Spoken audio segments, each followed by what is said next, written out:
আজ রবিবার আর এই বৃষ্টির দিনে সারাদিন সংসারে কি কি কাজবাজ করলাম, সাথে আজ কি রান্না বান্না করলাম, আর আমার 3.5 বছরের মেয়েটাকে নিয়ে দিনটা কিভাবে কাটালাম, সেই সমস্ত কিছু নিয়েই থাকছে আজকের ভিডিওটা। তবে চলুন একদম সকাল থেকে শুরু করা যাক। হাই, আপনারা কেমন আছেন? আর আমরা বেশ ভালোই আছি। এখন বাজে ওই সকাল 7টার মতো, আর সকাল থেকে বৃষ্টি থামার কোনো নামই নেই। তবে আজ রবিবার, মামামের টিউশন ছুটি। মামামের সপ্তাহে 2 দিন টিউশন ছুটি থাকে, ওই শনিবার আর রবিবার। তবে মামামের টিউশন ছুটির দিনগুলোতে আমরা বেশ অনেকটা সময় একসঙ্গে কাটাই।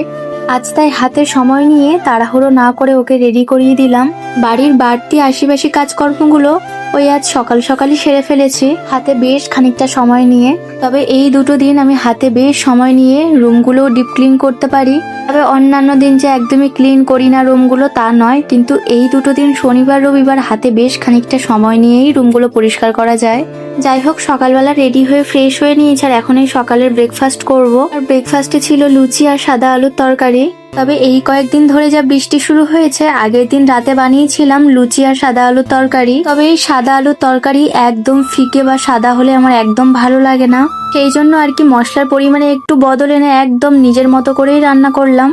সকালের খাওয়া দাওয়া শেষে এখন ঘরটা আরো একবার ঝাড়ু দিয়ে নিচ্ছি। বাড়িতে ছোট বাচ্চা থাকলে এরকম ঘর বারবারই এলোমেলো হবে। তবে মাম্মাম যখনই ঘর নোংরা বা এলোমেলো করে, আমি তখনই সেটা গুছিয়ে নেওয়ার চেষ্টা করি। তবে আপনারা প্রায় জানতে চান যে আমার ঘর কি সবসময় এভাবে গোছানো থাকে। মাম্মাম যখনই ঘরটা তার নিজের মতো করে অগোছালো করে ফেলে, আর আমি সাথে সাথেই সেগুলো গুছিয়ে ফেলার চেষ্টা করি। ব্যাস, এইভাবেই ঘরটা সবসময় পরিপাটি থাকে।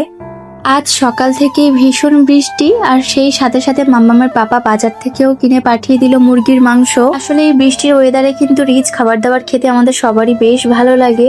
তবে সবসময় তো একই স্টাইলে চিকেন কষা বা ঝোল বানানো হয়, তাই ভাবলাম আজকে একটু অন্যরকম ভাবেই চিকেনটা বানাবো।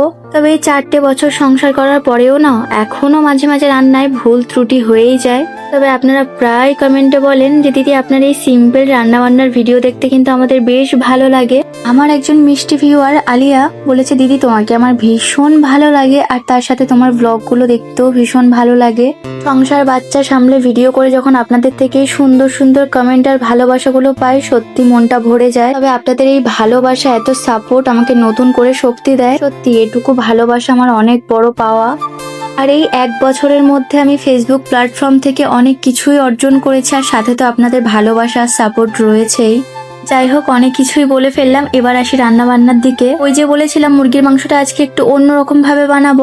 সব সময় তো ওই চিকেন কষা বা আলু দিয়ে ঝোল এরকম রান্নাই করি, তবে আজ আলু বাদে টমেটো আর ধনেপাতা দিয়ে একদম মাখা মাখা করে চিকেনটাকে রান্না করব। বেশ কিছুদিন আগের একটা ভিডিওতে উঠানের শ্যাওলার কথা বলেছিলাম, তো আপনারা অনেকেই ব্লিচিং পাউডার দেওয়ার পরামর্শ দিয়েছেন, আর বিশেষ করে এই ব্লিচিং পাউডারের আইডিয়াটা দারুণ। তবে এই বাড়ির সামনে উঠানে মামাম প্রায় খেলা করে, আর এত পরিমাণে শ্যাওলা হয়েছে যে আমার নিজেরও ভয় লাগছে কাজবাজ করতে। ঠিক সেই কারণেই ব্লিচিং পাউডার দিয়ে 1/2 ঘন্টা রেখে ধুয়ে দেওয়ার পর একদম পুরো পরিষ্কার। তবে আপনাদের দেওয়া এই ব্লিচিং পাউডারের আইডিয়াটা কিন্তু দারুণ ছিল। তবে যাদের এরকম সমস্যা আছে, তারা একবার হলেও এই পদ্ধতিটা ট্রাই করে দেখতে পারেন।